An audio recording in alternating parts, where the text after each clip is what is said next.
오늘은 노마의 통치자들과 신약성서 관계성에 대해서 같이 얘기를 해보도록 하겠습니다. 그래서 우리가 이제 노마의 통치자들 그러면은 이제 총독들, 황제들과 유대 총독을 중심으로 해서 얘기를 해나갈 것입니다. 근데 이제 우리 성서가 신약 성서가 형성되는 그 시기에 노마가 지배를 했거든요. 그래서 BC 63년에 폼페이우스가 처음으로 이제 지배를 하게 되죠. 근데 처음에 사실 이렇게 노마가 폼페이우스가 예루살렘을 점령하고 그런 당시에는 별 갈등이 크게 없었어요. 소수의 저항 세력도 있었지만 그건 뭐 3개월 내에 진압이 됐고 그 이후로는 크게 거기에 대해서 저항하지 않았는데 그 이유가 훨씬 더 큰 갈등을 유발시켰습니다. 그게 이제 폼페이우스가 점령하고 나서 유대를 통치하는 방법 중에 하나가 원래는 그 로마 사람들은 그 나라가 순복하게 되면 그 왕조나 자치적으로 통치를 하게 해줘요. 그런데 이게 이제 유대가 저항했다는 그런 명목하에 총독에 의해서 맨 처음에는 통치를 하게 돼요. 근데 그런 와중 가운데서 어떤 여러 가지 국제적 상황 때문에 예루살렘이 있는 기존 세력들과 예부의 세력이 합쳐서 노마에 반란을 일으키는 그런 일이 생기게 돼요. 그래서 BC 그게 43년경 그때 그 전쟁이 일어납니다. 그래서 전쟁이 한 3년 정도 끌다가 거기서 이제 로마에 진압을 당하게 되죠. 그런데 그 와중에서 헤롯 왕가가 형성되는 거예요. 그래서 헤롯 왕가가 굉장히 정치에 외교에 능한 왕조예요. 내부 통치보다는 굉장히 노마와 그런 관계, 그 다음에 뭐 그리스 여러 폴리스들과 그런 관계를 잘 맺어갔던 왕조입니다. 그러다 보니까 이제 헤롯 왕조가 이 신약성서 예수님 태어나던 당시에 갈릴리를 실제적으로 지배했던 사람들이죠. 근데 이 유대는 맨 처음에 헤롯 왕조가 지배를 하다가 아켈라오라는 헤롯의 둘째 아들이 그걸 지배를 했거든요. 근데 아켈라오가 너무나 폭정을 하다 보니까 노마의 유대인들이 그 대표들을 보냅니다. 자신들의 사신들을 보내가지고 아켈라오가 유배당하는 그런 일이 생기게 돼요. 그리고 나서 그 다음부터는 이제 로마의 총독들에 대한 지배가 우리가 성서 기록이 끝날 때까지도 계속 되어지는 것이 유대 총독들에 의한 그런 통치가 이루어지는 것입니다. 그래서 이제 우리 신약 성서에 있는 여러 예수님과 그리고 사도들이 이 로마 치하에서 어떻게 관계를 맺어왔는가에 대해서는 성서에 여러 군데 나오게 되죠. 그래서 예수님은 마가복음 12장 7절에서 세금 문제 가지고 좀 유대인들이 예수님을 시험하는 그런 장면이 나오죠. 그래서 예수님께서 하나님에게 가이사 것은 가이사께 드리라라고 아주 지혜롭게 그 말씀을 하심으로 해서 그 사건이 끝나게 되는데 그 이야기를 우리가 기독교 2000년 역사 가운데서 계속 해석되어졌던 것은 뭐냐면은 로마에 순복하라, 세금을 내라 하는 것들로 우리가 해석해 왔습니다. 물론 20세기 후반에 와서 사람들이 다른 해석도 거기에 대해서 하기는 했지만 대체적으로 주류 신학에서는 그렇게 해석해 왔습니다. 그럼 하지만 예수님께서 로마에 순복을 했지만 결국에는 예수님은 로마에 의해서 정치범으로 유대 사람들이 예수님을 고소를 했지만은 결국에는 예수님이 십자가 지는 일을 당했던 것입니다. 그래서 예수님이 마지막 재판에서 분봉왕 아그리빠가 와요. 근데 이것은 상당히 우리가 시사할 바가 크죠. 예수님이 예루살렘에서 죽게 되잖아요. 총독하에서 재판을 받아도 아무 문제가 없지만은 그가 예수님이 했던 그 출생지가 그 당시에 이제 갈릴리로 알려졌기 때문에 갈릴리 그때 분봉왕이었던 아그리빠가 와서 같이 예수님 만나는 그런 장면이 성경에 기록되어 있습니다. 그 다음에 우리가 이제 그래서 이제 예수님도 그렇게 해서 하셨지만은 신약 성서에 다음에 문제가 뭐냐면 바울 같은 경우가 이제 얘기가 되죠. 그래서 왜 안 들어가냐? 바울은 이제 그리스도인들에게 로마 정부에 순복하라는 그런 이야기를 하죠. 그게 로마서 13장에 나와 있습니다. 로마서 원래 그게 1절부터 17절까지가 아주 그 내용이 바울의 핵심적인 메시지가 다 들어있는데 우리가 13장 1절부터 4절까지만 보더라도 위에 있는 권세에 어떤 순종하라, 순복하라 그렇게 얘기하고 있습니다. 그래서 이것은 우리 기독교가 성서를 해석하는데 굉장히 로마서 13장은 많은 논란을 주었던 그런 장입니다. 왜 그러냐면은 우리 인류 역사 가운데 기독교를 핍박했던 많은 그런 왕조도 있었고 더군다나 이게 이제 본격적으로 많이 이 구절에 대한 해석에 문제를 가했던 사람들, 독일 사람들이죠. 히틀러한테 우리가 어떻게 해야 될 것인가. 히틀러 치하에서 교회가 어떤 반응을 보여야 될 것인가 하는 문제가 나오게 되죠. 그래서 바르트 같은 경우는 마지막 구절을 가지고 다른 해석을 시도했습니다. 그게 바로 선한 권력이죠. 우리가 선한 권력에는 순복할 기독교인들의 의무가 있지만 악한 권력에 대해서는 그에 저항할 의무도 동시에 갖는다라는 것이 바르트의 경험입니다. 하지만 바울 같은 경우도 64, 65년경에 처형당했죠. 로마에서. 베드로는 바벨론 로마에 옥에 갇혔고 십자가형을 당했다는 거죠. 베드로가 옥에 갇히는 장면에 대해서는 우리가 신약 성경에 나오지 않습니다. 이것은 베드로 행전에 나오는 이야기죠. 그래서 어떤 목사님들 베드로 행전을 이용해서 설교 많이 하시대요. 그런데 베드로 행전에 로마에 베드로가 처음 교회를 설립했다는 그런 주장이 거기 베드로 행전에 근거해서 하는 것입니다. 그래서 우리가 베드로에 관한 기록들은 가톨릭 쪽에서는 베드로 행전과 또 어떤 베드로에 관한 여러 가지 어록 같은 경우는 베드로 복음이 있거든요. 그래서 이 두 개 가지고 많은 주장을 하고 있습니다. 요한 같은 경우는 결국에는 우리 요한계시록과 요한 1, 2, 3서를 요한이 썼다고 우리가 주장하는데 유배당하잖아요. 밤모섬에 유배당했다가 거기서 요한계시록에 기록되지 모든 것을 환상으로 보고 나서 요한계시록 저작에 관한 문제를 할 때 우리가 한번 질문해야 될 것 중에 하나가 그 환상을 볼 때 바로 기록했던 것은 아니겠죠. 거기가 밤모습에서 풀려나서 아마 에베소에서 그걸 기록했으라고 우리는 추정할 수밖에 없습니다. 아주 논리적으로 잘 정리했던 그런 기억을 환상을 보면서 기록하지는 못했을 것입니다. 그래서 유배에서 풀려나서 상당한 시간을 갖고 기록했던 게 요한계시록이 아닌가 생각합니다. 그래서 로마와 기독교의 갈등은 밀라노 칙령이라고 그러죠. 313년 이 칙령이 있기 전까지는 계속 되어졌습니다.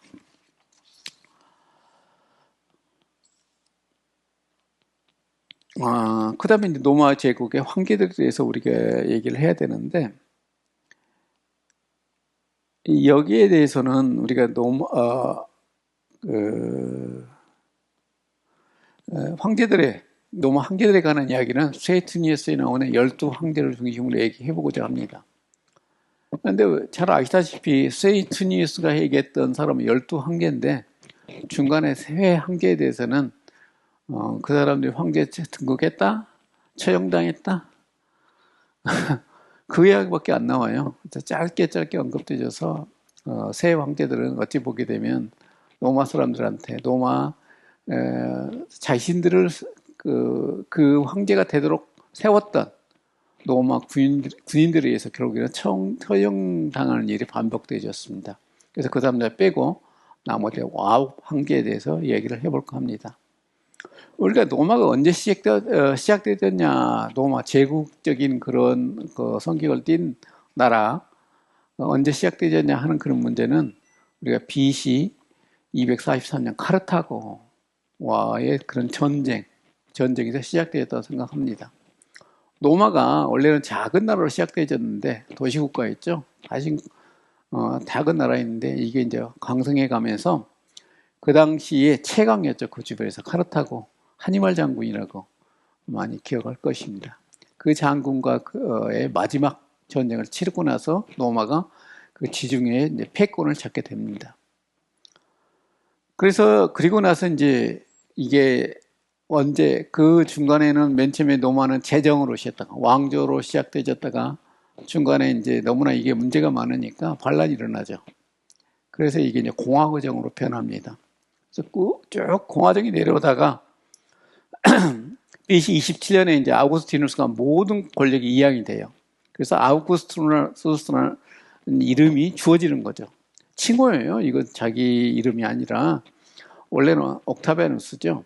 근데 옥타비아누스라는 자기 이름이 있지만 이것은 원로원에서 아우구스티누스가 워낙 힘이 세지고 그러니까 그 여기에서 그 존귀한 자라는 그런 이름을 부여하면서 아우구스티누스하고 불리게 되어졌습니다. 그래서 이제 이 아우구스티누스가 권력을 잡기 전에 우리가 가이사라고 성경이 나오죠. 그래서 이제 케사르라는 사람이 노마의 이제 삼두정치를 시작하게 됩니다. 노마가 굉장히 혼란에 빠지게 돼요. 또 주변과 전쟁을 많이 치르게 되는데 그때 노마의 이제 삼두정치가 시작이 돼요. 근데 그 전에 그런 시도를 안 해봤던 건 아닙니다. 근데 삼두정치를 하기도 하고 어떤 사람 두 사람이 지배하기도 하고 그런 과정을 쭉 겪어요. 그러다가 이제 이 1차 삼두정치, 폼페이누스와 케사르와 크라수스라는 세 사람이 해서 노마의 삼두정치가 시작이 되죠. 그러다가 이제 케사르가 우리가 그 유명한 이야기였죠. 루비콘강을 건너면서 이제 그 권력을 잡게 되죠.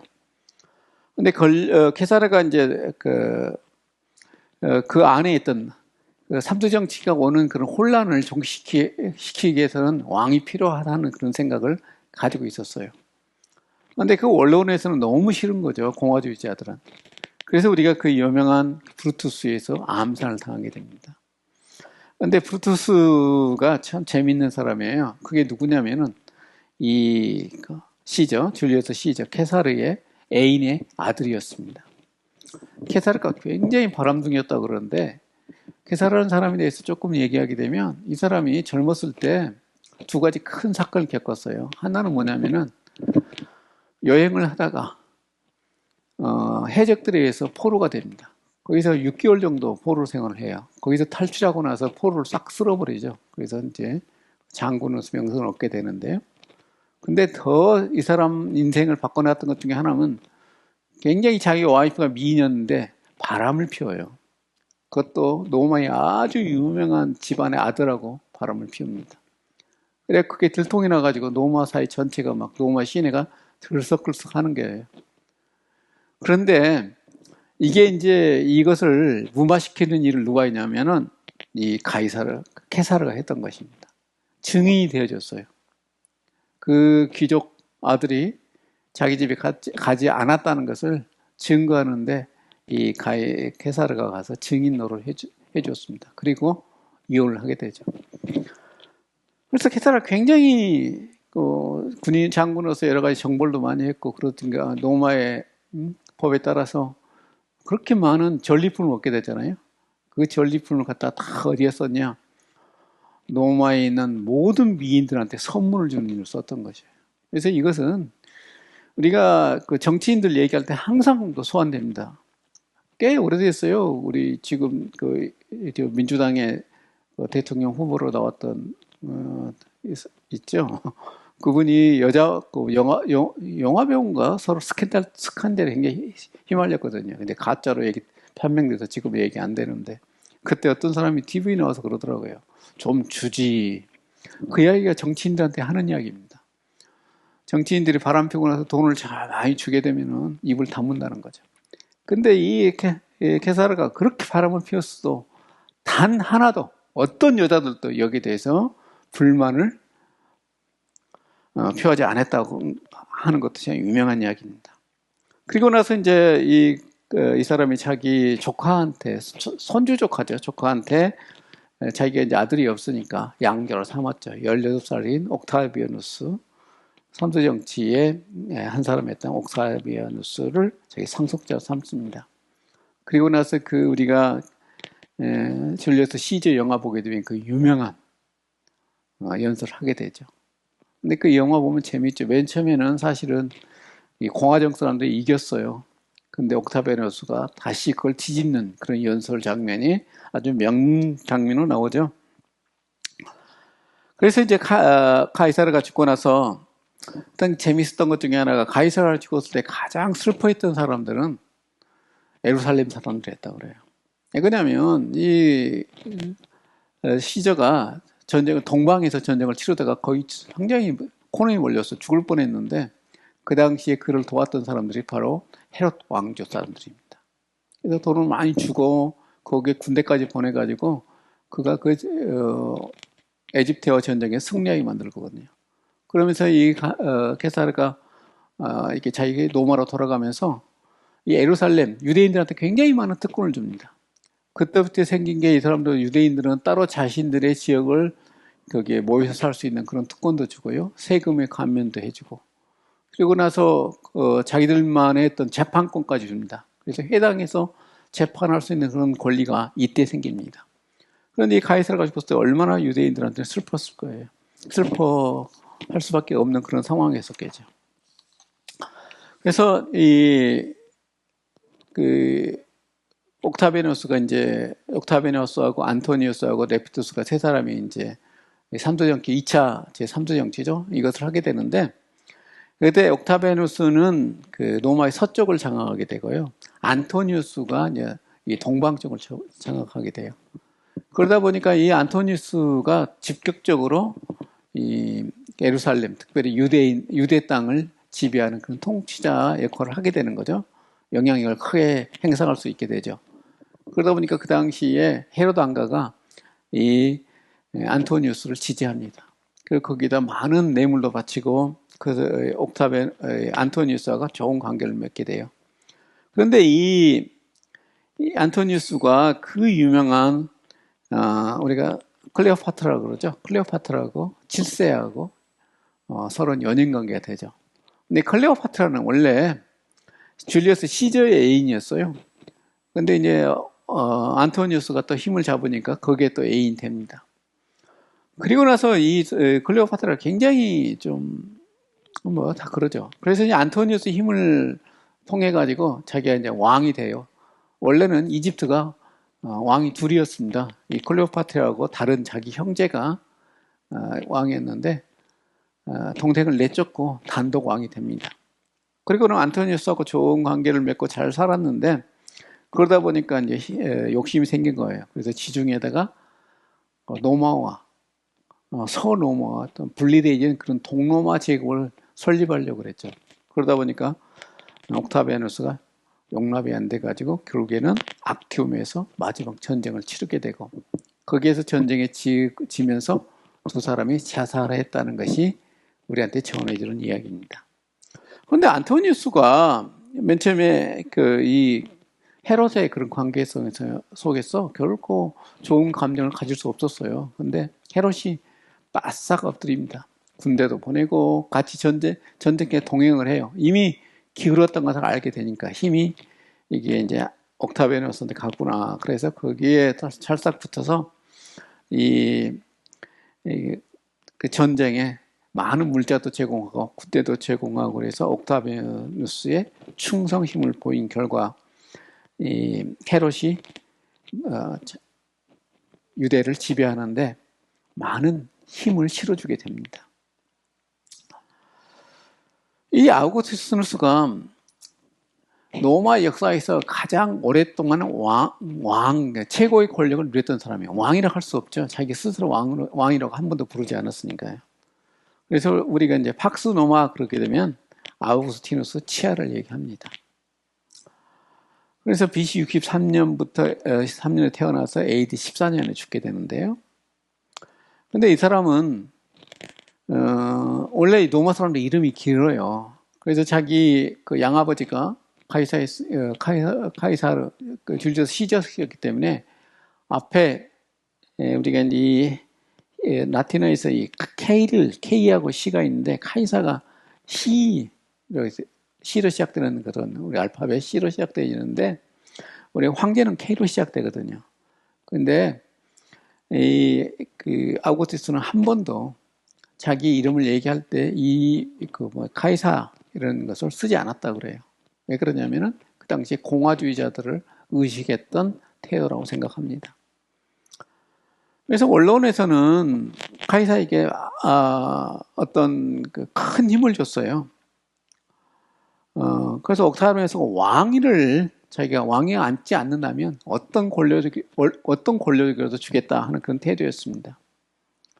그래서 이제 우리가 옥타비아누스에 주었던 그 이름이 되게 많죠. 그래서 그는 프로콘솔, 아우구스티누스는 존칭, 호민권의 권력, 그리고 어떤 사람들이라도 언론에서 무슨 결정해도 그걸 거부할 수 있는 그런 권한을 아우구스티누스한테 주었던 것입니다. 그래서 그는 그 새로운 칭호나 동방의 왕이나 황제로 불린 적이 한 번도 없었습니다. 근데 문제는 이게 아우구스티누스가 제일 오랫동안 지배를 했지만 걱정했던 것 중에 하나가 후계자에 관한 문제였어요. 만약에 후계자를 지명하지 않으면 이미 앞에서 겪었던 두 번의 삼두정치 혼란이 내전이 일어날 거라는 것을 이미 누구나 얘기를 했거든요. 그래서 자기는 후계자를 꼭 지명하고 싶었습니다. 근데 불행하게도 아우구스티누스한테 하나 없었던 것 중에 하나가 뭐냐면 자기 아들이 없었다는 것이에요. 있었다는 이야기도 기록도 있더라고요. 있는데 하나는 정신병자였고 또 하나는 일찍 죽었다고 그럽니다. 그리고는 율리아라는 그런 딸만 있었는데 이 딸이 굉장히 바람둥이였다고 그래요. 그래서 그 로마에서 아주 유명한 바람둥이였어요. 근데 이 딸을 통해서 그니 꽤 똑똑하기는 했는가 봐요. 그래서 기록에 보게 되면 율리아가 철학자들 또 정치인들의 어떤 토론장에 참석했다는 그런 기록까지 있습니다. 그리고 사실은 로마 법에 따라 공화정 때 했던 법에 따르게 되면은 여자는 남자한테 그 이혼을 청구할 수 없고 남자만 이혼을 청구할 수 있는 그런 권리가 있어요. 근데 이 율리아 때문에 법이 바뀌었다고 그럽니다. 그래서 여자도 이혼을 청구할 수 있는 그런 법이 생긴 거죠. 그래서 율리아가 남편이 결혼을 3번 했어요. 첫 남편은 사촌인 마르켈로스. 두 번째, 이혼하고 두 번째는 이제 아그리빠. 총사령 아그리빠가 결혼하죠. 마지막에 티베리우스입니다. 근데 이 사람은 그 아우구스티누스 그 두 번째 부인의 전 남편 사이에서 태어난 사람이에요. 그래서 아우구스티누스의 어떤 그 부하였죠. 부하 장군이었습니다. 아주 유능한 장군이었어요. 그러다 보니까 율리아를 자기 딸을 거기다 시집 보냈는데 이혼시키고 두 번째 남편 아그리빠하고 이혼시키고 나서 결혼을 시켰다고 그럽니다. 그래서 이런 정황으로 봐서 로마의 새로운 법, 여자가 남자한테 이혼을 청구할 수 있는 법이 새롭게 생겼다라고 역사가들은 주장합니다.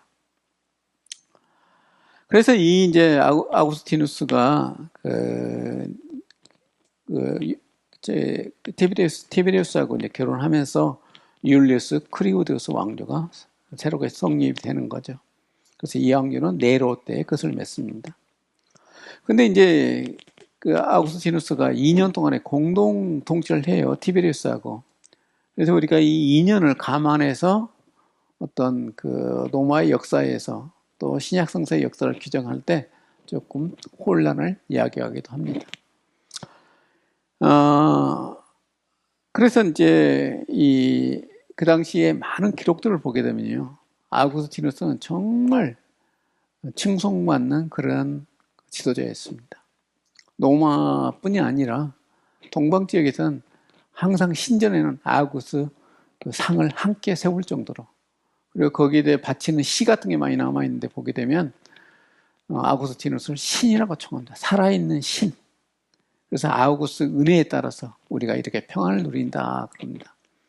그러면서 아우구스트가 우리한테 복음을 줬다. 그래서 요한겔리온이라는 용어가 이 아우구스티누스의 얘기 가운데 나옵니다. 그래서 우리가 이제 요한겔리온, 이 복음이라는 것이 근원에 대해서 신약 성서에 두 가지 설을 얘기하거든요. 하나는 구약 성서의 기원을 둔 거다 하는 그런 주장이 있고, 또 하나는 노마 기원을 얘기할 때 바로 아우구스티누스의 노마 기원은 아우구스티누스가 했던 이야기 가운데서 그 당시에 노마 사람들 했던 그 시 같은 데서 아우구스티누스가 아우구스티누스를 칭송할 때 그의 행위와 모든 세계 정복은 복음이라고 얘기를 하고 있습니다. 그래서 복음이라는 용어가 여기에서 나왔다는 그런 주장까지 있는 것이죠. 티베리우스입니다. 이 사람은 굉장히 이상한 왕이에요. 어찌 보게 되면 왕이 되는 과정에 있어도 자기가 자의적이라기보다는 이혼하고, 이 사람도 이혼을 했어요. 왕이 되기 위해서는 이제 그렇게 아우구스티누스가 그렇게 제안을 했거든요. 야, 우리 딸하고 결혼하게 되면, 내 그 후계자 자리를 너한테 물려줄게. 그래서 자기가 이제 자기 마누라 있는데도 불구하고 이혼을 하고 율리하고 결혼을 했기 때문에, 그래서 그랬는가 몰라도 이 사람은 노마의 머물기를 그렇게 좋아하지 않았어요. 그래서 자기가 따로 별장을 짓고 거기에 머물면서 노마를 통치했습니다. 그래서 이제 언론에 있던 사람을 보내가지고 거기에 자기 메시지를 보내고 일을 결정했는데, 언론 사람들 가만히 있겠어요? 언론 사람들은 왕을 별로 용납하지 않은 했는데, 왕이 그런 메시지를 보낼 때마다 굉장히 마음 가운데서 항상 그런 반감이 있었죠. 그러다 보니까 이 티베리우스에 했던 일 가운데 하나가 뭐냐면은, 티베리우스가 노마에다 뭘 설치하게 되냐면은, 거기다 강력한 군인들이 머무는 그런 장소를 만들어 놓습니다. 그러다 보니까 그 군인들을 통해서 많은 일이 티베리우스 치하에서 일어나게 된 것이죠. 그래서 티베리우스가 했던 것 중에 하나가, 자기가 왕에 앉자마자 주변에 아우구스티누스의 손자들을 다 죽여버립니다. 그리고 거기에 자기 그 왕위에 도전할 만한 사람들은 전부 쓸어버리는 것이에요. 그리고 언론에서도 자기에 대항할 만한 세력이 있게 되면 전부 암살해버립니다. 누구를 통해서? 군인들을 통해서 암살해버려요. 그리고 굉장히 변태적인 성생활을 했다고 그러는데, 제가 제일 스웨투니우스 책을 읽으면서 어려웠던 것 중에 하나가 거기에 나오는 이상한 단어들이에요. 라틴어에서 온 단어들인데 그걸 해석해 보게 되면 전부 이런 무슨 누구를 겁탈했다느니 그런 용어들이 전부 그 성적인 타락에 관한 용어들이었어요. 그래서 내가 이 책을 읽어야 되냐라고 수없이 고민했던 책 중에 하나가 스웨투니스라는 책입니다. 근데 이게 모든 로마의 황제들, 아우구스티누스를 빼놓고 모든 황제들에 대해서는 성적인 타락을 스웨투니스는 얘기하고 있더라고요. 그래서 이 사람이 이제 전쟁에서는 많은 업적을 남겼지만은 굉장히 고집이 세고 반사회적인 인물이었어요. 그래서 사람들하고 어울리는 것을 별로 좋아하지 않았다고 그래요. 그 다음에 이제 근위대를 시켜가지고 통치를 거의 해나갔어요. 그리고 자신은 격리되어 있는 별장에서 살았다고 그럽니다. 그래서 그때 당시에 가장 인기 있는 사람이 게르마니쿠스인데, 그 사람도 인기가 너무 좋다고 살해해버려요. 그 다음에 왕족들을 살해해버리고, 더군다나 어떤 인기 있는 사람 살해하는 것이 로마의 황제들의 전통이 되어버립니다. 그래서 이게 313년이 넘어서 기독교 황제가 등극해서도 이런 일은 계속 되어졌다고 합니다. 그래서 마가복음 12장 7절에 보게 되면 예수님께서 이 데나리온을 하나 가져오라고 그랬고, 이 상이 누구 상이냐 물었던 그 상이 바로 이 티베리우스 상이라고 알려져 있습니다. 티베리우스 다음에 이제 카리큘러가 등극을 하는데요. 이 카리큘러는 영화로도 많이 제작되어 있어요. 워낙 이 사람이 왕이 있으면서 물란하게 살아가지고 한국에서 개봉이 됐었거든요. 오래전에 개봉됐죠. 이 사람 카리큘라는 자기가 하고 싶은 대로 살았던 그런 사람이에요. 그리고 그 주변의 사람들한테 똑똑한 사람 다 죽여버렸어요. 그러다 보니까 올라온 사람들이 이 당시에 생겼던 것 중에 하나가 뭐냐면은 전부 어디로 가려면 총독으로 가려고 그러는 거예요. 노마에 머물게 되면 언제 죽을지 모르니까. 그래서 총독이 굉장히 인기 있었던 시대가 바로 이 카리콜라 치하라고 합니다. 그래서 그가 왕으로 재직했던 기간은 엄청 짧죠. 그러면서 이 사람은 우리가 스웨트니스 책을 보게 되면 어떻게 상상을 초월한 그런 일을 벌립니다. 그래서 근친상간도 보통이 아니에요. 그냥 일반적인 것이 아니에요. 그러다 보니까 웃기는 것 중에 하나가 자기 스스로 제우스 화신을 여겨가지고 제우스가 누이동생 헤라하고 결혼하잖아요. 그런 것처럼 지가 신이라 그러면서 자기 누이동생하고 결혼합니다. 그 다음에 그가 이제 갈릴리에서 군대를 보내가지고 바다를 공격하도록 해요. 그래서 바다의 신 넵투스를 이긴 승리 전리품을 가져오라고 할 때 조개를 모으라고 명령합니다. 이런 미친 짓을 했던 왕이에요. 그 다음에 그 근위들한테 살해를 당하는데 그 전에는 자신이 탄 말을 의원으로 그 다음에 집정관을 만들려고 그랬어요. 이런 웃긴 짓을 하다가 결국에는 살해당합니다. 그리고 예루살렘에다가 제우스 자기 상을 세우라고 총독한테 명령을 합니다. 그런데 그 명령이 내려오자 모든 예루살렘 사람들이 거기에 몰려가가지고 반대를 하죠. 총독이 너무 고민을 많이 하다가 총독의 그 기록이 우리가 이제 유대 로마와 전쟁 사이 그게 나오는데 그게 뭐라고 그랬냐면 내가 잠시 황제 명령을 잠시 시행하는 것을 좀 미루겠다. 내 목숨을 내놓고라는 그런 기록이 나옵니다.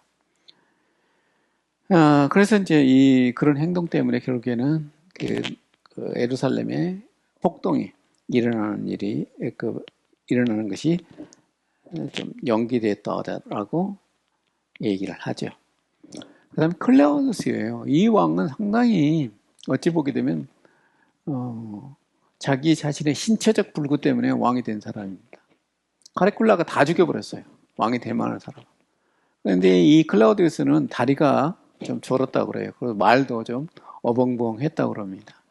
그러니까 살아남았죠. 그래서 이제 이 근위병들이 황제를 갖다 암살하고 나서 원로원에서는 그런 생각을 했어요. 야, 그러면 이제 다시 공화정으로 돌아가자. 황제 세워놓으니까 너무나 우리가 힘들다. 무서워서 못 살겠다. 하는 생각을 가졌어요. 그런데 근위병들은 황제가 없어지게 되면 자기들은 해체돼야 되잖아요.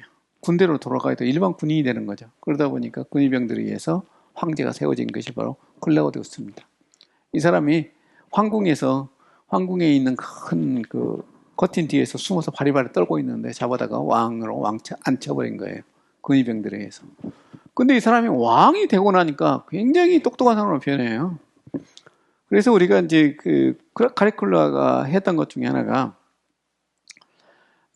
황제 노예라는 게 있어요. 우리가 로마 노예를 연구할 때 노예 그러면 다 같은 노예가 아니라 사노예, 관노예, 황제 노예 이제 크게 나누면 이 세 개로 나눕니다.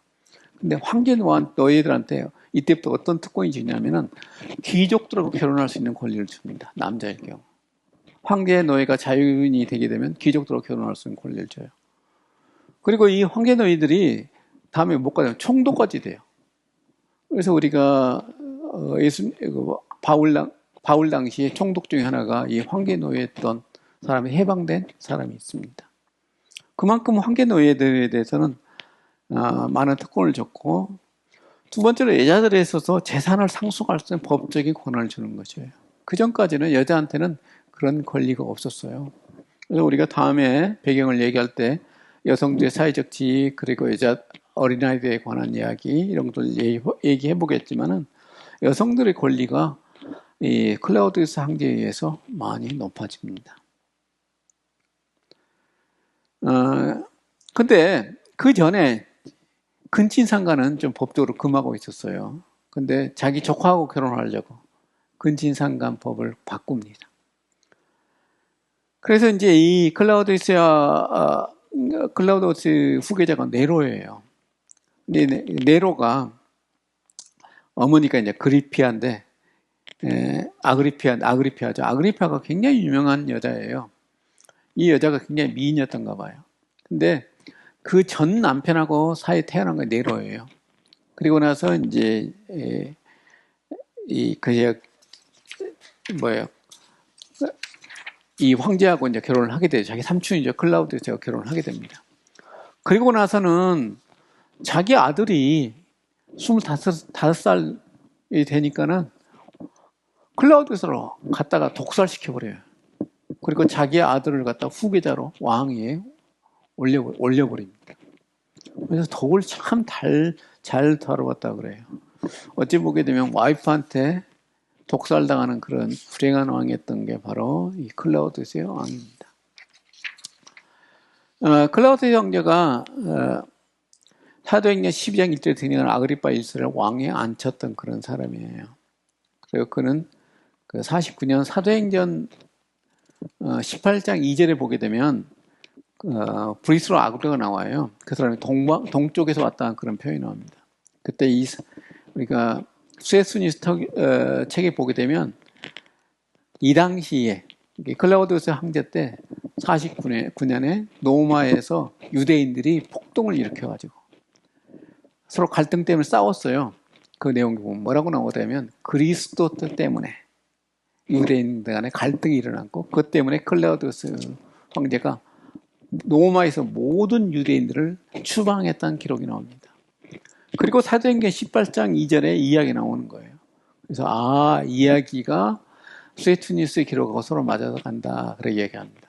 근데 문제는 뭐냐면 그리스도가 스펠링 하나가 달라요. 그래서 수에투니스가 기독교인이 아니었기 때문에 그리스도를 잘못 기록했을 것이다 라고 추정을 합니다. 그래서 우리가 로마서를 이야기할 때는 이 로마서 사도행전 18장 2절 로마서의 강한 자와 약한 자 그런 이야기 이것들이 전부 배경이 되는 게 바로 49년도에 있었던 로마에서의 유대인의 추방이 항상 얘기가 되어지고 언급되어지고 그것을 기반으로 해서 우리가 로마서 그 부분을 해석해 나갑니다. 중요한 사건이죠. 그래서 브리스와 아굴라가 이때 추방되어졌고 그리고 나서 우리가 로마서 16장 마지막에 쭉 나오는 많은 사람들 중에 20명이 넘는 사람들이 그 당시에 동방에서 왔을 것이다 라고 우리는 추정합니다. 그리고 나서 여기서 이제 클라우디우스 황제가 이제 독살당하면서 네로가 등극을 하죠. 그래서 아그리파에 의해서 이제 이게 네로가 거의 자기 어머니가 굉장히 똑똑한 여자니까 어머니 치하에서 이 황제에 등극을 하게 돼요. 그래서 처음 5년 동안에는 어머니가 굉장히 똑똑한 사람이어서 정치를 잘했다고 그래요. 그리고 나서 이제 자기 신하들과 회의를 하게 되면 항상 거기서 섭정처럼 커튼 뒤에 자기 어머니 자리가 있었다고 그래요. 보이지는 않지만 커튼 뒤에서 얘기를 다 듣고 지시를 하는 거죠. 그래서 5년 동안은 정치를 잘했어요. 그리고 이 똑똑한 선생도 있어요. 세네카에서 철학자죠. 이 세네카는 우리가 기독교인들은 한번 세네카의 책을 꼭 읽어봐야 되는데 왜냐하면 이 사람의 어떤 기록이 바울의 어떤 교훈과 많은 일치점이 있다고 그럽니다. 그래서 많이 서로 같은 얘기를 하고 있어요. 그러다 보니까 옛날에 제가 신학 공부 처음 할 때 자유주의자들의 아주 진보적인 사람의 기록이 뭐라고 하는 기록까지 있었냐면은 바울의 모든 이야기는 세네카의 기록에서 나왔다 할 정도로 그렇게 서로 동일한 또 비슷한 시대에 살았기 때문에 그런 이야기가 있을 정도입니다. 그런데 이 네로가 가만뒀겠어요? 그래서 어머니를 죽입니다. 맨 처음에 죽일 때는 배에 태워서 죽여요. 배에 태워가지고 갔다가 배를 빵꾸 내버립니다. 근데 거기서 물속에서 기어 나와요. 두 번째는 안 되겠으니까 이제 독살을 시키려고 독을 탑니다. 근데 독에 대해서 너무 자기 아그리파가 도사예요. 자기 남편을 독살시켰으니 얼마나 잘 알겠어요. 그래서 그 당시에는 독에 실패합니다. 그러다 보니까 이제 섬으로 유배를 시켜요. 그리고 나서 자기 그 암살자를 보내가지고 죽여버립니다. 근데 그때 그 연고로도 만들어지고 그럽니다. 그리고 거기에 이제 그런 이야기를 해요. 아그리파가 죽으면서 내가 이 배로 나를 배를 찔러라. 이 배로 네로를 낳았다. 그 황제를 낳았다. 그런 이야기를 할 정도로 굉장히 네로의 어머니가 똑똑했던 여자이면 틀림없습니다. 그리고 64년에서 이제 네로 그 노마가 화재가 일어나죠. 근데 노마는 여러 번 불에 탔어요. 여러분들이 혹시 노마에 가보게 되게 되면은 제가 갔던 그 지역에서는 세 층이 있더라고요. 세 번 불타가지고 거기다 집을 짓는 그런 상황이 있을 정도로 노마는 여러 번 불이 탔습니다. 그래서 이 네로 때도 불이 탔죠. 그래서 제가 노마 갔을 때 거기 가이드가 그러더라고요. 저기 끝에 서민들이 사는 그 지역에서 불이 나가지고 결국에는 쭉 올라왔었다고 그렇게 설명하더라고요. 그런데 이 네로가 그게 불이 나자 거의 시를 졌다고 그러죠. 근데 우리가 역사 네로의 시가 지금까지 남아있는데 별로 훌륭한 시는 아니었다고 그럽니다. 그래서 이제 네로가 그것을 정치적으로 이제 자기가 몰리니까 사람들이 네로가 노마에 불을 질렀다. 왜 그러냐? 여기다가 네로가 이제 자기가 황금 궁전을 지었거든요. 네로 여러분들 그 팔레스 힐이라고 가게 되면 제일 꼭대기에 있는 층에 거기 있었다고 그럽니다. 네로의 황금 궁전. 근데 그걸 확장하기 위해서 어마어마하게 크게 황금 궁전을 지었는데 그걸 확장하기 위해서 그 노마시를 불태웠다 하는 그런 소문이 들어와요. 그래서 그걸 기독교인들한테 뒤집어 씌웁니다. 근데 여러 가지 거기에 대해서 연구도 있어요.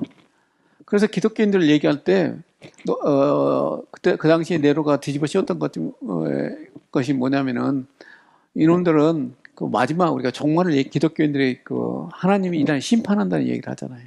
그래서 불심판을 얘기하니까 그걸 뒤집어 씌운 거죠. 그래서 이놈들이 하나님의 불심판, 이 노마를 불로 심판한다는 그런 메시지를 하면서 노마를 불질렀다. 그런 얘기를 했고. 두 번째 했던 것 중에 하나가 뒤집어 씌웠던 것 중에 하나가 이놈들은 사람을 잡아먹는다. 왜냐면 기독교인들이 모여가지고 성찬을 하잖아요. 빨간 포도주를 마시니까 이게 피라고 뒤집어 씌운 겁니다. 그래서 그런 오해도 받았다고 그래요. 아무튼 이런 것들로 해서 네로가 기독교인들을 탄압했던 이야기는 타키투스가 아주 여기 자세히 기록하고 있습니다. 그의 기독교인들 갖다가 체포해서 그들 자백하도록 사람들한테 군중 앞에서 이제 했는데 사람들을 불태워 죽겠다고 그래요. 그래서 집으로 사람을 싸고 거기다 기름을 붓고 밤에 그걸 갖다 불질러 가지고 등불로 사용했을 정도라고 그럽니다. 그래서 우리가 666이 네로 숫자라고 그러죠. 그래서 우리가 과거에는 옛날에 지금부터 한 4, 50년 전에 나왔던 신약기론 책 보게 되면 이 당시에 요한계시로 기록되었다고 얘기를 합니다. 근거를 바로 이 666이라는 숫자를 얘기하죠. 그런데 우리가 5세기 사본에 보게 되면 616이 나옵니다. 알렉산드리아 사본에 거기에 이 요한계시록 부분에서는 616이라고 쓰고 있어요. 그래서 이게 기독교인들이 여러 기록에 616도 나오고 여러 숫자로 나온 건 뭐냐면 그 당시 기독교를 핍박했던 모든 사람들한테 이걸 붙였던 것 같아요. 666을. 그래서 우리가 히틀러 같은 경우도 이 숫자와 맞춰서 얘기를 하기도 해요. 그래서 다음에 이제 그게 상징이 되었다는 거고요. 그래서 네로가 이제, 그래서 이제 네로가 결국에는 암살을 당하죠. 그러다 보니까 네로가 암살을 당하고 나니까 장군들이 이제는 다 황제가 돼요. 그래서 맨 처음에 했던 갈바가 황제로 등극했다가 6개월 통치가 끝나버리고, 그 다음에 오토, 그 다음에 비텔리우스가 됩니다. 근데 이제 비텔리우스가 황제가 됐던 이야기가, 그 전에 이제 예루살렘에서 폭동이 일어나거든요. 66년 그쯤에 이제 폭동이 일어납니다. 그러니까 네로가 이 베스파시안을 갖다가 장군을 보내요. 그것을 진압해라고 보냅니다. 그 당시에 베스파시안이 영국까지 와서 영국을 점령했다고 그럽니다. 그래서 굉장히 유명한 장군이었어요. 그래서 가장 훌륭한 이 베스파시안하고 그 아들들을 보내요. 아들 둘이 있었는데 우리가 티토를 갖다 보냅니다. 같이 보냅니다. 그래가지고 이 베스파시안이 여기에 와 있는데 전쟁 한참 하고 있는데 네로가 죽어버린 거예요. 근데 노마 법에 따르게 되면 황제가 죽게 되면 전쟁을 그쳐요.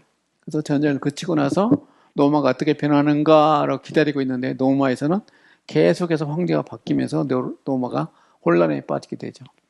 그래서 베스파시안 자기 부하들이 당신이 황제가 되어야겠소 해서 황제가 됩니다. 추대가 돼요. 그리고 나서 이제 베스파시안이 황제로 추대가 됐으니까 자기 부하들을 거느리고, 다는 아니겠죠. 일부를 거느리고 자기가 이제 로마로 귀국을 하고, 티토는 남아 있었어요. 그리고 티토는 마지막 전쟁을 끝맺게 되는 거죠. 그래서 우리가 네로는 계시록 5번째 본에 노마에서 떨어진 곳에 있던 자산 네로를 상징한다는 거죠. 그래서 이제 우리가 플라비우스 가문이 생기게 되는 것입니다. 그래서 이 사람은 어떤 귀족은 아니었어요. 로마도 귀족이 따로 있습니다. 그래서 이 귀족들은 끝까지 가요. 그래서 로마 귀족이 있었고 그 사람들이 언론을 대부분 차지하고, 그래서 이제 맨 처음에는 언론에 그 귀족이 아니면 껴주지도 않았어요. 근데 다음에는 로마가 조금 이렇게 나라가 커지고 그러면서 이민족도 들어오게 되고, 이민족에 시민권도 주게 되고, 그다음에 장군들 중에서는 이 언론에 들어오기도 합니다.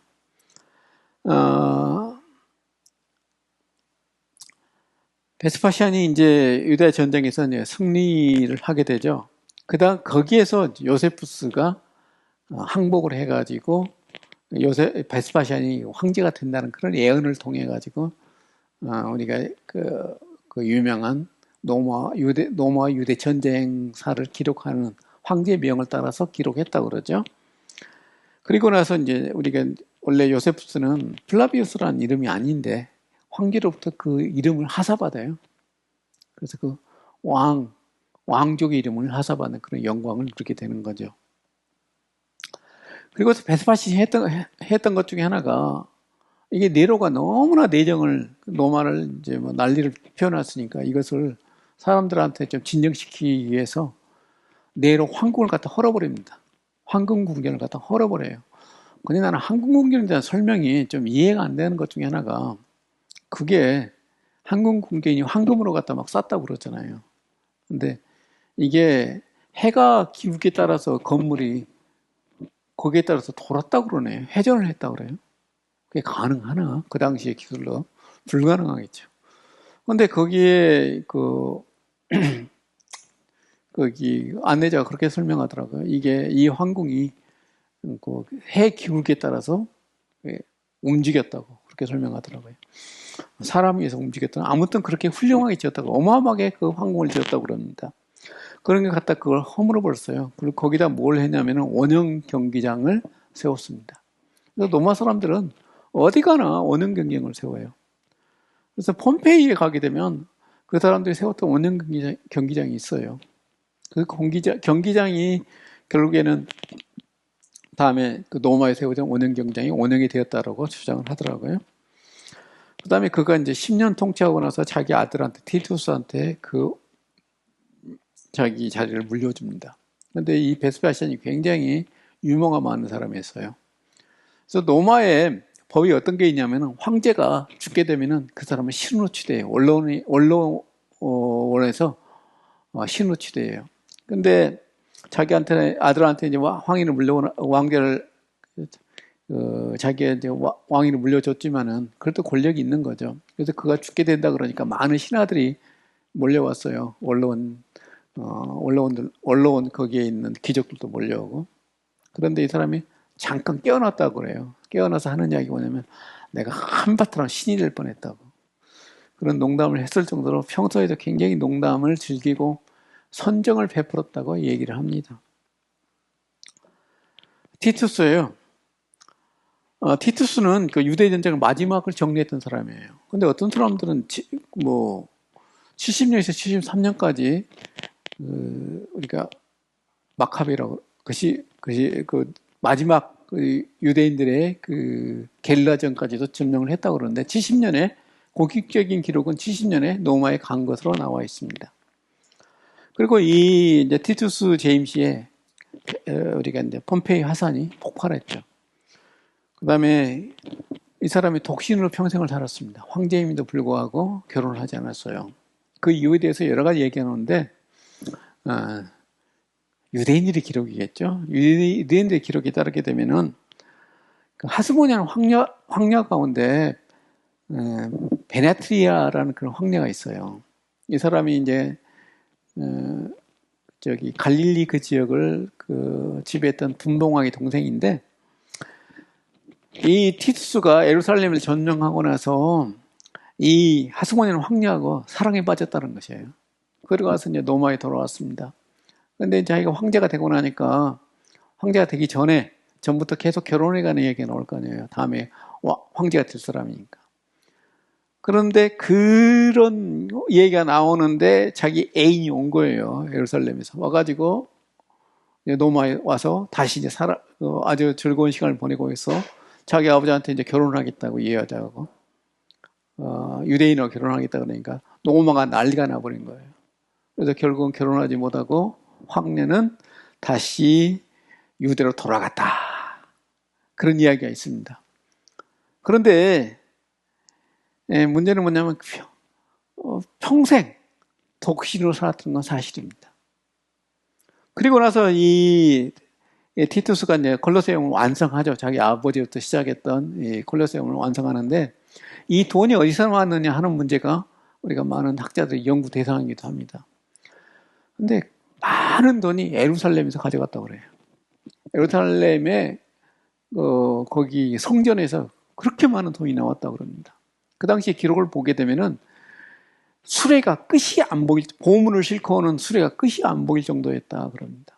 그리고 그 장면을 티투스가 자기 개선문을 2개 세웠거든요. 근데 하나는 없어졌고 지금까지 하나 남아있는데 그 벽에다가 그걸 새겨놨습니다. 그림을 새겨놨어요. 근데 제가 볼 때는 음각으로 되어 있는데 지금 이렇게 나와 있는 인터넷 찾아보니까 전부 양각으로 나와 있더라고요. 내가 잘못 봤나 하도 기록이 오래돼서 좀 헷갈려지는 생각은 잘 모르겠어요. 모양은 똑같아요. 근데 그 당시에 유대인들이 끌려가는 장면을 갖다가 거기다가 새겨놨습니다. 그래서 인터넷에서 이런 걸 찾아볼 수가 있어요. 그리고 그랬는데 도미티안이 자기 형님이 왕이 빨리 안 물려준다고 갔다가 독사를 시켜버려요. 근데 알았다고 그래요. 티투스가 도미티안이 그런 일을 하고 있다는 걸 알고도 그걸 용납했다고 그럽니다. 그러면서 야, 나는 아들도 없고 후계자가 없어서 네가 반드시 이 왕자를 물려받을 텐데 왜 이렇게 서두냐 그런 얘기 했을 정도로 훌륭했다고 얘기를 합니다. 도미티안이에요. 도미티안이 항상 자기가 이 사람이 뭐에 시달렸냐면 자기 아버지와 형한테 열등의식을 가지고 있었다고 그래요. 워낙 아버지와 형이 훌륭하고 전쟁을 통해서도 많은 업적을 남겼기 때문에 그런 것들 때문에 굉장히 열등의식을 느꼈던 사람이라고 합니다. 그리고 이 사람은 굉장히 성격적으로도 문제가 많은 사람이었어요. 그러다 보니까 언론이나 자기 반대파를 전부 쓸어버렸습니다. 다 죽여버렸어요. 그리고 나서 이 도미티안 때 기독교가 크게 핍박을 받았다고 그럽니다. 왜 그러냐면 이건 도미티안은 기독교만 핍박한 게 아니라 노마가 인정하는 종교가 있어요. 노마가 자기들이 어떤 하나의 종교는 여러 신들을 인정하는데 그런 신들을 인정하지 않은 다른 모든 언론이고 자기 부하고 상관없이 그런 신을 인정하지 모든 사람들을 사형시켜버리고 그런 일이 기록에 남아 있습니다. 그래서 자기 측근 중에 측근도 다른 신을 섬겼다는 이유로 사형을 시키는 그런 어떻게 보게 되면 상당히 이상한 성격의 소유자라고 그럽니다. 그래서 우리가 요한계시록 기록 시기를 도미티안 시기로 봅니다. 90년 이후로 보는 이유가 도미티안에 의해서 공식적으로 다른 종교에 대해서 탄압이 로마가 시작을 했기 때문에 그 당시에 기독교도 탄압이 이루어졌을 거다 하는 거죠. 그리고 유대교에 대해서는 별로 호의적이지 않았다고 합니다. 그래서 유대교에 대한 것들은 우리가 여러분들 기회가 되게 되면 로마 유대 전쟁사를 한번 읽어보게 되면 유대교가 어떻게 해서 어떤 취급을 받았는가에서 나와요. 66년, 70년 이후에는 유대교에 대해서 로마가 탄압하게 됩니다. 왜냐하면 반란을 일으켰기 때문에 그러죠. 그래서 거기에 대해서 자세하게 나와 있습니다. 학살하고 사람들을 우리가 네로가 했던 64, 65년도에 했던 유대인을 탄압할 때 사람들한테 동물한테 물려 찢어주기 하고 그런 장면들에 이미 이 70년에도 똑같이 재현돼요. 그래서 도미티안 이전에도 유대인들에 대해서 그런 형벌을 가합니다. 자, 우리가 그 로마 전체를 갖다가 역사를 갖다가 이렇게 지역으로 쭉 나오는데요. 이 주변의 모든 나라가 로마의 치하에 속하게 되죠. 그래서 어마어마한 땅을 지배하게 되는데 로마가 이방 민족을 지배하는 방법이 우리가 세 가지라 그러죠. 우리가 앞에서 얘기했던 그런 방법으로 총독을 보내든지 그렇지 않으면 그 지역에 왕을 세우든지 그렇지 않으면 직접 통치까지 합니다. 그래서 유대는요. 그 세금을 갖다가 누구한테 바쳤냐면 아우구스티노한테 바쳤어요. 황제한테 직접 바치는 그런 땅이 바로 유대 땅입니다. 그전에는 그게 우리가 헤로드 왕조 같은 게 있어서 그 세금을 받았는데 다음에는 66년 전쟁이 끝나고 나서는 직접적으로 세금을 받아갑니다.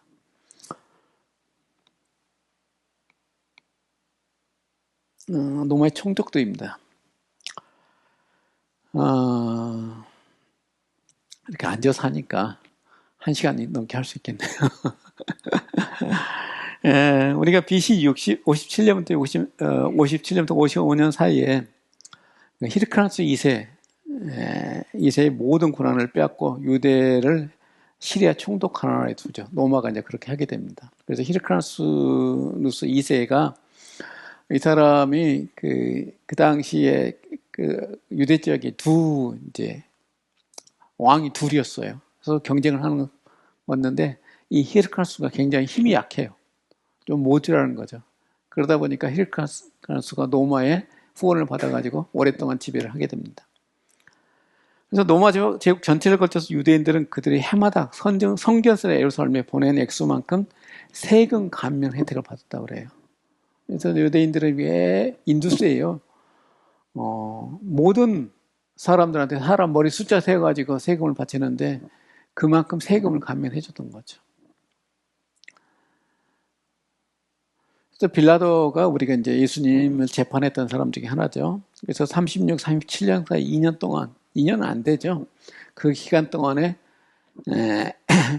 유대 지방을 다스렸던 로마의 총독이었습니다.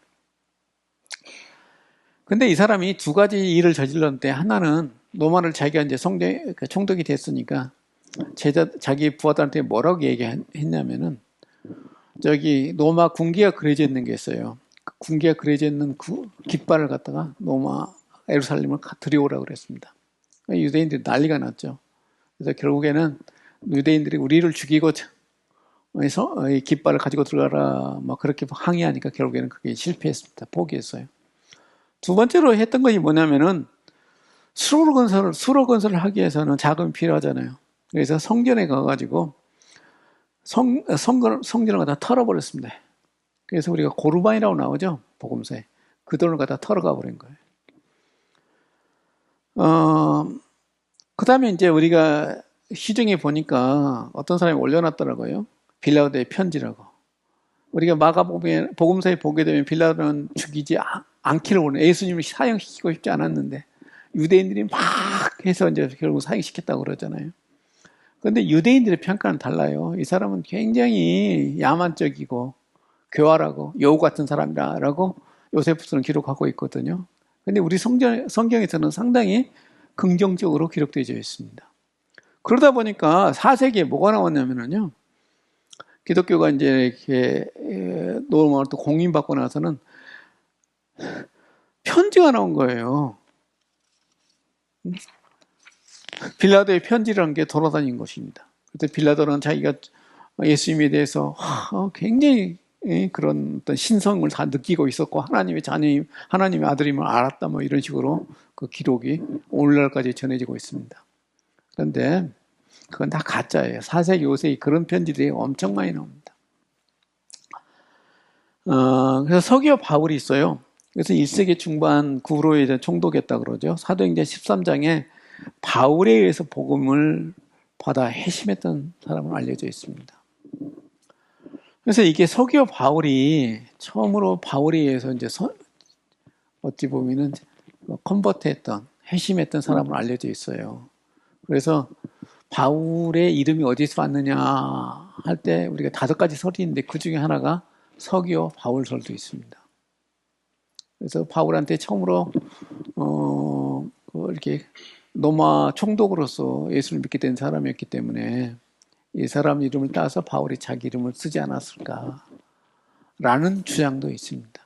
근데 그게 말이 아니라는 설이 더 강하죠. 왜 그러냐면은 로마의 전통에 따르기 때문에 어떤 게 있냐면요, 양아들 같은 경우는 아버지 이름 물려받습니다. 그리고 종 같은 경우는 주인의 이름을 물려받아요. 그런데 이렇게 되면 어때요? 서기오 바울보다 바울이 밑에 사람이라는 이야기잖아요. 이름을 물려받게 되니까. 그래서 그건 말도 아니다는 것이 오늘날 주장입니다. 그 다음에 우리가 사도행전 18장 12절부터 27절에 노마가는 갈리오는 네로의 가정교사인 철학자 세네카의 형이다 그럽니다. 그래서 52년 아가야 지방의 총독이었다고 합니다. 벨릭스입니다. 53년부터 60년까지 유대 총독이었고 사도행전 24장부터 22장까지 벨릭스는 도에 관하여 잘 알고 있었다라고 표현되어 있죠. 그래서 그는 클라우디우스 어머니 안토니아의 노예였다고 그럽니다. 그래서 아그리파 2세의 동생 드루실라와 결혼까지 했어요. 그래서 이때부터 클라우디우 때부터 황제의 노예는 귀족들과 결혼할 수 있다는 것이 이 증거로 나오는 것입니다. 근데 벨릭스는 바울을 석방해주는 대가로 뇌물을 바라기도 했다 그래요. 그래서 벨릭스에 대한 평가를 보게 되면, 유대인들의 평가를 보게 되면 상당히 교만한 사람이고 노예 근성이 있다라고 표현하고 있어요. 그가 노예임은 알았던 거죠. 그래서 벨릭스는 황제 노예의 전형 중에 하나입니다. 베스도가 나와요. 이 베스도는 2년 동안 벨릭스 후임자로서 유대 총독 노릇을 했습니다. 근데 아파서 죽었다고 그래요. 사도행전 25장 9절에 나오게 되죠. 구레노라는 사람이 있습니다. AD 6년에 시리아 총독이 올랐고요. 누가복음에 따르면 구레노 예수님의 탄생 시기에 구레노의 총독이었다고 나와요. 그래서 구레노가 시리아 총독으로 있으면서 호적을 하라고 했다고 그러죠. 그래서 이 유대 지방에 인구 조사를 했다는 그런 기록이 누가복음에 나오게 되죠. 근데 이 사람이 분명하게 총독이 됐던 것은 AD 6년이에요. 그럼 예수님이 AD 6년에 태어났다는 거잖아요. 근데 마태복음이나 다른 기록에 보게 되면 아니에요. 그래서 우리가 BC 6년설을 얘기하는데 이것에 대해서 여러 가지 이론이 나오고 누가복음의 모든 기록들이 세속적인 기록과 별 차이가 나지 않는데 여기에서는 큰 차이를 주고 있습니다.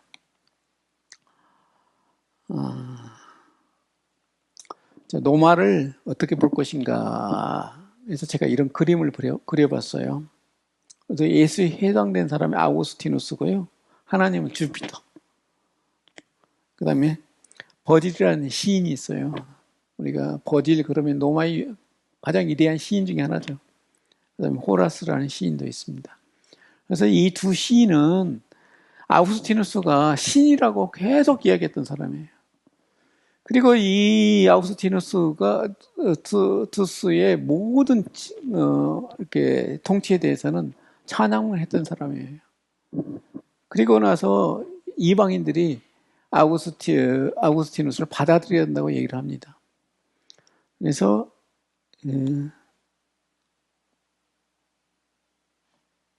앞에서 뭐 좀 해놓은 게 있었나? 이겠네. 그래서 노마는 일종의 우상이었다. 그래서 호라스는 그의 시에서 노아의 번영과 평안은 아우구스티누스에서 성취되었다고 확신했고요. 노마 제국이 설파한 종말론이 있어요. 그래서 노마 황제 아우구스티누스가 노마의 최고의 신인 주피터가 주는 언약을 통해 노마가 세상을 지배할 것이라는 언약의 성취입니다. 이런 주장은요, 어디도 나오게 되냐면은, 우리가, 유대인들이 기록했던 노마와 유대 전쟁사에도 계속 주장하는 것입니다. 그래서 노마가 전한 복음은 세계 평화, 수단은 군사적 힘이었고, 결과는 노마에 의한 세계 정복이었습니다. 그래서 제가 이런 표를 만들었고요. 마지막으로 이 좌측에 있는 것이 노마의 상징입니다. 독수리죠. 근데 우측에 보게 되면 미국의 상징이에요. 미국도 독수리를 자기 상징으로 쓰고 있습니다. 2014년도에 나온 책이 하나 있어요. 미국에서. 어떤 책이 있냐면 우상이 된 시장이라는 그런 책이 있습니다. 기독교 신학자가 쓴 거예요. 우상이 된 시장. 그래서 우리가 자본주의 상징이 미국이잖아요. 그래서 이미 미국이 시작하는 자본주의는 이미 돈이 신이 된 그런 나라다 해서 거기에 대해서 한 150페이지 정도 책을 썼더라고요. 그래서 우리가 노마의 상징은 그대로 미국으로 옮겨져 와 있습니다. 제가 놀랬던 것 중에 하나가 트럼프가 대통령이 돼가지고 우리나라 와서 연설한 게 있어요. 국회에서. 그래서 김정은에 대해서 이제 거기서 협박을 하더라고요. 그게 뭐라고 하냐면 우리는 우리 앞에 대항했던 모든 나라는 다 멸망을 했다. 그 논리가 노마의 논리입니다. 노마 사람들이 항상 가서 설득하는 논리가 그래요. 우리한테 대항했던 모든 나라는 다 패망했다. 야, 그래서 내가 다시 유대와 노마 전쟁사를 읽는 그런 기분이 들더라고요. 그게 지금 미국의 논리입니다. 제국주의 논리예요. 그래서 우리는 단 한 번도 어떤 노마와 기독교가 어떤 화평하게 지내지 못했던 것이 우리 기독교 역사거든요. 어찌 보게 되면 기독교가 공인된 이후부터 기독교는 타락했다고 할 수 있어요. 313년 이후부터.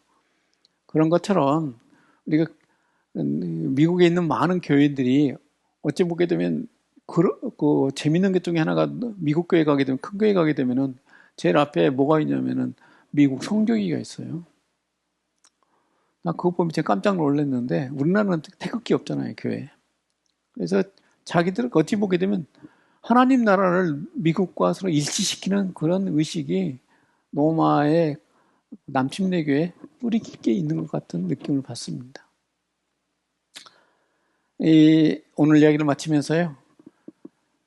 기독교가 어떤 자세를 국가에 대해 취해야 될 것인가에 대해서 한번 생각해보는 시간을 갖기 위해서 제가 마지막에 로마의 상징과 미국의 상징을 같이 떼어놨습니다. 감사합니다.